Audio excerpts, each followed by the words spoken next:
बार के अंदर करीब 8% की गिरावट हो चुकी है।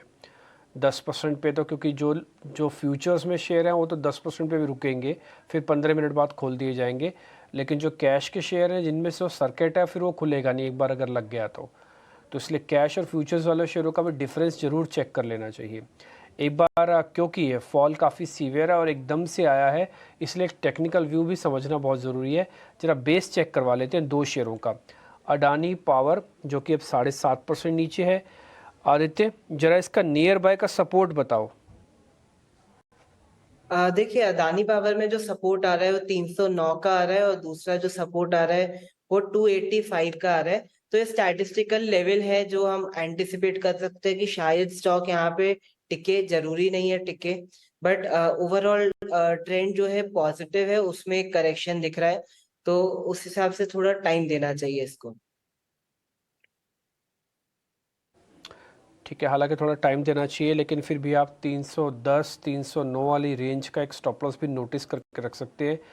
हम फिर से बोलेंगे कि इस तरह के वॉलेटाइल मूव के अंदर थोड़ा रिटेलर्स को दूर रहना चाहिए। ये बड़े लोगों का काम है, इंस्टीट्यूशनल बॉडी कई बार आ जाती है बीच में ब्लॉक लेने या देने के लिए। इसमें रिटेलर्स को जल्दी जल्दी समझ में नहीं आती कोई भी चीज़, और प्राइस एक्शन इतना फास्ट होता है कि उसके स्टॉप लॉसेस कट जाएंगे, क्योंकि वो ज़्यादा से ज़्यादा 2 या 3% 4% का स्टॉप लॉस लगाएगा और प्रॉफिट भी इतना ही रखता है। 10% सारा रिटेलर्स को हमने देखा नहीं है कि स्विंग ट्रेडर्स का बेनिफिट उठा पाए। हाँ, इन्वेस्टमेंट अलग कहानी है, लेकिन जो स्विंग में काम करते हैं, जिनको पता है आज मैं लूँगा 4-5 दिन में शेयर आ जाएगा, वो 10% से ऊपर के टारगेट नहीं रखती। मैं अपने एक्सपीरियंस से बता सकता हूँ, मैं ब्रोकिंग से निकला हुआ आदमी हूँ। बट ठीक है, फिर भी आप थोड़ा ध्यान रखिएगा। एक शेयर मेरे को और जरा चेक करवाना है, वो आज टाटा पावर की closing.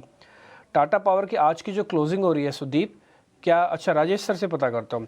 Rajesh sir, Tata power की जो क्लोजिंग हो रही है वो टेक्निकली और प्राइस के हिसाब से तो ठीक है, ये फंडामेंटली भी ठीक है ना? बिल्कुल, फंडामेंटली ये बहुत स्ट्रांग कंपनी है। मुझे तो आश्चर्य हो रहा था कि पिछले कई महीनों से स्टॉक ने अंडर परफॉर्म किया था।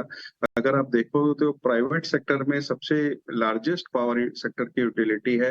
रिन्यूएबल में ये कैपेसिटी एक्सपेंशन कर रहे हैं, ईवी चार्जिंग स्टेशंस लगा रहे हैं, फंड रेजिंग और मोनेटाइजेशन के कारण से ये डेट भी रिड्यूस करने चाहते हैं। ईपीसी का बिजनेस रिकवर हो रहा है, कैश फ्लो मुद्रापुर से इनका इम्प्रूव हो चुका है। मुझे लगता है कि सारे ही पायदान पे ये बहुत खरी उतरती है और फंडामेंटली बहुत स्ट्रांग है। और जिस तरीके से इस वक्त पावर की डिमांड बढ़ी हुई है, खास करके मर्चेंट पावर में अगर आप देखेंगे तो बहुत तेजी बनी हुई है।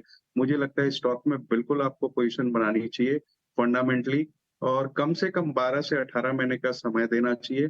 बहुत अच्छे रिटर्न आ सकते हैं।